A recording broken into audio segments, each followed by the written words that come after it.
नमस्कार आणि good morning family. तर बघा सकाळचे 6:45 झालेत आणि मी रेडी झाली आहे कामावर जाण्यासाठी। पण कामावर जाण्याआधी मी मुलाचा टिफिन बनवला आहे, टिफिन पॅक केला आहे। दुपारसाठी मुलीसाठी लंच बनवलेला आहे। तर वाटाणा बटाट्याची भाजी आणि चपाती हे दुपारच्या जेवणामध्ये बनवलेलं आहे आणि मुलाचा टिफिन देखील पॅक केला आहे। तर ह्या उरलेल्या चपात्या दुपारच्या लंचसाठी आहे आणि कुकरमध्ये वाटाणा बटाट्याची भाजी आहे। चहा बनवून ठेवलेला आहे। माझी आंघोळ देवपूजा झालेली आहे आणि आता मी कामावर निघाली आहे। खरं तर 6:30ला मला निघायला पाहिजे कामावरनं, तेव्हा मी 7 वाजेपर्यंत कामावर पोहोचते, पण मला निघायला उशीर झाला, 6:45 झालेत आणि त्यामुळे आता कामावर पोहोचायला पण उशीर होणार। घरातनं निघायला उशीर झाला ना की मग कामाला उशीर होतो आणि पहिल्या कामाला उशीर झाला की मग शेवटपर्यंत असा उशीर होतो।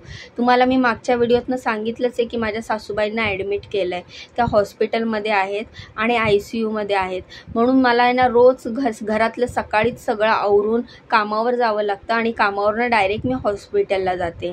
तर अशा प्रकारे बघू शकता तुम्ही, मला कामावर येते 7:15 वाजले। आता मी चालली आहे पहिल्या कामावर। तर बघा तुम्हाला दाखवते मी पहिल्या कामावर मी काय काय रेसिपीमध्ये काय काय जेवण बनवले ते, तर तुम्हाला आता या व्हिडिओतनं मी तुम्हाला दाखवणार आहे। तर पहिल्या कामावर जाण्यासाठी लिफ्टमध्ये गेली, लिफ्टमधनं उतरून आता मी पहिल्या कामावर एंट्री करते। तर बघा आता मी लिफ्टमधनं चाललेली आहे। तर मला सकाळची गडबड ह्यासाठी असते की मला पहिल्या काम संपवून 7:15पर्यंत दुसऱ्या मॅडमचा डबा द्यायचा असतो, त्यासाठी 7:30ला मला त्यांच्या घरी दुसऱ्या कामावर जायचं असतं आणि आज 7:15 झाले आणि मी पहिल्याच कामावर आलेली आहे, त्यामुळे मला उशीर झाला आणि त्यातल्या त्यात मला आता हॉस्पिटलला पण जायचं आहे। तर बघू शकता तुम्ही इकडे आल्यावर मी लंचमध्ये व्हेज कोल्हापुरी बनवलेली आहे। व्हेज कोल्हापुरी तर आपल्या सर्वांना माहितीच आहे, खूपच टेस्टी, खूपच मस्त झणझणीत अशी ही भाजी असते आणि खूपच जेवढी दिसते छान ना तेवढीच टेस्टी असते। तर ह्या मॅडमनी ह्या भाजीची एवढी तारीफ केली, त्यांना ही आपली भाजी एवढी आवडली व्हेज कोल्हापुरी। त्यांनी कुठे ऐकलं कुठे बघितलं माहीत नाही, कारण त्या कोलकात्याच्या आहेत आणि ह्याबद्दल त्यांनी कुठे ऐकलं मला त्या बोलल्या, रीमा तुम्ही व्हेज कोल्हापुरी बनवाल का, तुम्हाला येते का? म्हटलं ताई तुम्ही फक्त मला रेसिपी सांगा, तुम्हाला काय बनवायचं आहे ते मी बनवून देईल तुम्हाला। तर ही अशी व्हेज कोल्हापुरी आपली तयार आहे। एक तर सकाळी घाई गडबड, यायला उशीर झाला, त्यात मॅडमची फरमाईश व्हेज कोल्हापुरी। म्हटलं आता यांची फरमाईश नाकारून कसं चालणार, आपलं कामच आहे ते, मग उशीर झाला तर झाला। तर व्हेज कोल्हापुरी मी दुपारच्या लंचसाठी बनवलेली आहे। आज फक्त लंचच बनवायचं आहे, ब्रेकफास्ट बनवायचा नाही आहे, तरी पण मी म्हटलं ठीक आहे। आणि व्हेज कोल्हापुरी बनवायला मला आणि त्याच्याबरोबर चपाती बनवायला मला जवळपास इकडे 40 मिनटं लागली, कारण तुम्हाला तर माहिती आहे वाटण वगैरे करून व्हेज कोल्हापुरी बनवतात। जर तुम्हाला व्हेज कोल्हापुरीची फुल रेसिपी पाहिजे असेल तर मला कमेंट करून सांगा, ती देखील मी रेसिपी माझ्या चॅनलवर अपलोड करेल। मला ज्यांच्या ज्या रेसिपीसाठी कमेंट येतो तो व्हिडिओ मी टाकते, जसं की शेंगपोळी झाली, त्याच्यानंतर बिर्याणी वगैरे झाली, त्याच्यानंतर मी पनीर व्हेजिटेबल फ्राईड राईस बनवलेला, त्याची पण रेसिपी तुम्ही मागितली होती, तर ती देखील मी माझ्या चॅनलवर टाकली।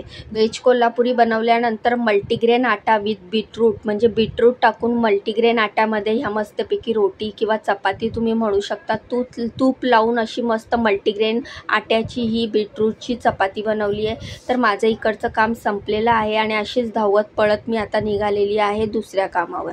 तर आता मी तुम्हाला दुसऱ्या कामावर मी चालली आणि तिकडे तुम्हाला दाखवणार आहे की मी दुसऱ्या कामावर काय बनवते।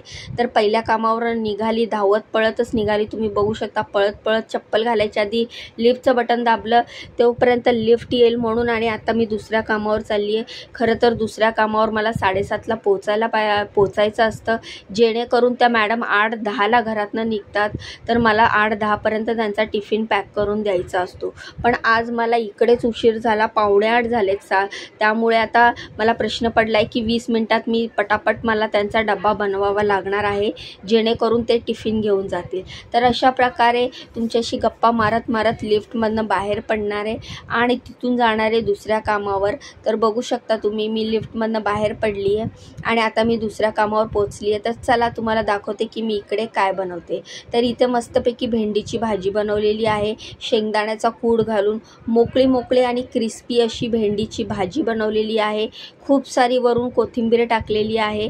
तर अशी भेंडीची भाजी तुम्ही नक्की बनवून बघा, काहीच टाकलेलं नाही, फक्त जिरं आणि हिरव्या मिरचीची फोडणी द्यायची आणि खूप वेळ बारीक गॅसवर क्रिस्पी अशी ही भेंडी बनवून घ्यायची। हळद घालायची, मीठ घालायचं, थोडासा मॅगी मसाला घालायचा, अर्धा पॅकेट टाकला तरी चालेल। आणि शेंगदाण्याचं सगळं भाजी झाल्याच्या नंतर शेवटी शेंगदाण्याचा कूट आणि मीठ टाकायचं। भेंडीच्या भाजीला कधीच मीठ आधी टाकायचं नाही, जेणेकरून त्याला पाणी सुटतं आणि भेंडी चिकट होते। तर बघा भेंडीची भाजी झाल्यानंतर पिठलं बनवलेलं आहे मस्तपैकी, लसूण, कांदा, मिरची घालून, खूप सारी कोथिंबीर घालून असं हे पिठलं बनवलेलं आहे। त्यानंतर अशी मऊ अशी मुगाच्या डाळीची खिचडी बनवलेली आहे। मुगाची डाळ आणि तांदूळ, कांदा, टोमॅटो टाकून ही मस्तपैकी खिचडी बनवली आहे। त्यानंतर मी बनवलेल्या आहेत चपात्या। तर हे सगळं जेवण आता मी काढून ठेवणार आहे। कढया वगैरे रिकाम्या करायच्यात, कारण इकडे स्वयंपाकाबरोबर भांड्याचं पण काम आहे माझं। तर जेवण झाल्यावर मला भांडी घासायची असतात।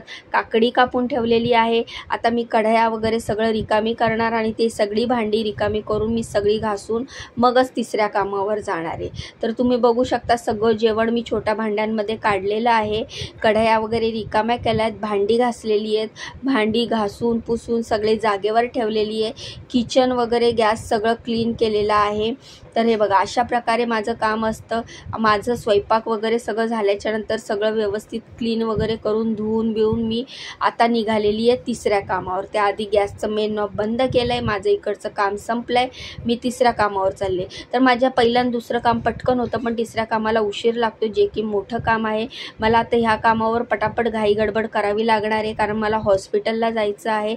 सासूबाईंची तब्येत अजून पण स्टेबल नाही आहे, डॉक्टरांनी आउट ऑफ डेंजर सांगितलेलं नाही आहे, अजून पण त्यांची कंडिशन क्रिटिकलच आहेत, ICUमध्ये आहे, त्यामुळे थोडंसं टेन्शन आहे। पण मला माझं काम करायलाच पाहिजे, माझ्या सासूबाई आहेत, तर मला घर काम सगळंच सांभाळून माझ्या सासूबाईंकडे बघणं पण गरजेचं आहे।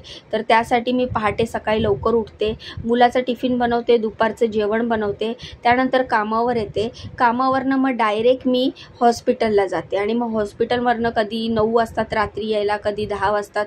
मग आल्यावर पुन्हा रात्रीचा स्वयंपाक करायचा, जेवायचं, भांडी आवरायची, झोपायला उशीर होतो, त्यामुळे डोळे वगैरे सुजलेले तुम्हाला दिसत असतील। माझे डोळे सुजलेले आहेत, कारण माझी झोपच पूर्ण होत नाही आहे। रात्री कामं आवरून झोपायला उशीर होतो, परत सकाळी पहाटे लवकर उठावं लागतं। तर अशा प्रकारे लिफ्टमधनं बाहेर पडली आणि तिसऱ्या कामावर चालली आहे। तिसऱ्या कामावर पण मला ID जमा करावी लागते, कारण तिसऱ्या कामावरची ID वेगळी आहे। तर अशा प्रकारे चालत चालत मी तिसऱ्या कामावर पोचली आहे। तर मी तुम्हाला माझ्या मागच्या व्हिडिओत सांगितलेलं आहे की तुम्ही प्लीज देवाला, स्वामी समर्थांना प्रार्थना करा, माझ्या सासूबाईंना लवकर बरं होऊ दे, कारण की माझी पण खूप धावपळ होते आणि मी एकटी सून असल्यामुळे मला करावं लागतं, कारण ते माझं कर्तव्यच आहे। आणि कसं असतं ना, मी अशा मताची आहे, पेरेल तेच उगवेल। म्हणजे आज जर मी त्यांचं केलं तर उद्या माझी मुलं माझं करतील। त्यामुळे आपल्या सासूबाईंचं, आपल्या वडीलधाऱ्यांचं करणं आपलं कर्तव्य असतं आणि त्यामध्ये आपण कधीच मागे हटू नये। तर बघा मी तिसऱ्या कामावर पोचली आहे। इकडे आल्यावर मी बनवली मस्त गुजराती स्टाईलची कढी। ही कढी बनवलेली आहे, ताकाची मस्तपैकी कढी बनवलेली आहे, थोडंसं गूळ घातलेलं आहे त्याच्यामध्ये। त्यानंतर ही शिराळ्याची भाजी बनवली आहे, शिरोळे आपण बोलतो, मुगाची डाळ घालून मस्तपैकी शिरोळ्याची भाजी बनवलेली आहे। त्यानंतर दुसरी भाजी इथे बनवलेली आहे बीन्स बटाटा। तर इकडे मला 2 भाज्या, डाळ, भात किंवा डाळीच्या ऐवजी कढी, असं चपाती, असं सगळंच काम आहे। तर मस्तपैकी बीन्स बटाट्याची पण भाजी केलेली आहे। त्यानंतर शिरोळे आणि मुगाची डाळ घालून मस्त भाजी केली आहे, कढी केलेली आहे। त्यानंतर भात केला, चपात्या केल्या। तर तुम्हाला आता हे पुढे मी व्हिडिओ दाखवणारच आहे। इकडे कसं आहे ना, थोडंसं मला पटापट करावं लागतो व्हिडिओ। तर बघा मस्त हे खपली गव्हाच्या पिठाच्या चपात्या आहेत, त्यामुळे त्या अशा लाल दिसतात। खपली गहू तुम्हाला माहितीच असतील, गरम पाण्यामध्ये उकळी घेऊन कराव्या लागतात ह्या चपात्या। त्यानंतर नाश्त्यासाठी हे सँडविच बनवलेले आहेत। हे चीज व्हेजिटेबल सँडविच आहे, ह्याच्यामध्ये बटाटा टाकलेला आहे, म्हणजे उकडलेला बटाटा। तुम्ही ह्याला चीज पोटॅटो सँडविच पण म्हणू शकतात। मस्तपैकी ह्याच्यामध्ये काकडी, गाजर, उकडलेला बटाटा बारीक चिरलेला आहे, काकडी आणि गाजर आणि बटाटा स्मॅश केलेला आहे, उकडलेला चीज टाकले आणि असं हे सँडविच केलं आहे। तर बघू शकता तुम्ही, सगळा स्वयंपाक माझा इकडचा झाला आहे, किचन गॅस सगळं क्लीन केलं आहे आणि आता मी चालली आहे घरी। तर माझं तिसरं काम संपलेलं आहे, पण तुम्हाला मी जसं सांगितलं आहे की मला मी घरी नाही जाणार आहे. मी जिथे घराजवळ गाडी पार्क करते तिथे गाडी पार्क करून तिथून रिक्षाने हॉस्पिटलला जाणार आहे. कारण की तिकडे ना गाडी घेऊन जायला, कारण मी रात्रीपर्यंत थांबणार, तर तिथे गाडी पार्क करायला जागा नाही आहे. त्यामुळे मी गाडी घेऊन जाणार नाही आहे, मी रिक्षाने हॉस्पिटलला जाणार आहे. तर अशा प्रकारे मी लिफ्टमध्ये आली आणि आता इकडूनच मी जाणार आहे हॉस्पिटलला. तर तुम्ही बघू शकता मी गाडी पार्क केली आणि रिक्षात बसली आणि रिक्षातनं मी आता चालली आहे हॉस्पिटलला. तर मी तुम्हाला माझ्या कालच्या व्हिडिओमध्ये दाखवलेलं आहे सासूबाईंची कंडिशन. मला वाटलं नव्हतं मी ह्या सिच्युएशनमध्ये तुमची सासूबाईंशी ओळख करून देईल. मला खूप वाटलेलं की तुम्ही माझी फॅमिली आहात, तुमची सासूबाईंशी भेट करून देईल, पण ते मला जमलंच नाही. काय वेळ कोणाच्या हातात नसते. तर देवाकडे हीच प्रार्थना आहे, तर स्वामींनी लवकर माझं घराणं ऐकावं, माझ्या सासूबाईंना लवकर बरं करावं. तुम्ही पण प्रार्थना करा. तर अशा प्रकारे मी हॉस्पिटलला पोहोचली आहे आणि हॉस्पिटलमध्ये बसून हा छोटासा क्लिप काढलेली आहे. तर असा होता हा आजचा दिवस. आज पण रात्री 9:30ला मी घरी पोहोचलेली आहे. तर असा गेला हा आजचा दिवस. कसा वाटला व्हिडिओ कमेंट करून सांगा. देवाकडे माझ्या सासूबाईंसाठी प्रार्थना करा. मला खूप खूप सपोर्ट करा. व्हिडिओला लाईक करा, चॅनलला सबस्क्राईब करा. उद्याच्या व्हिडिओत भेटूया.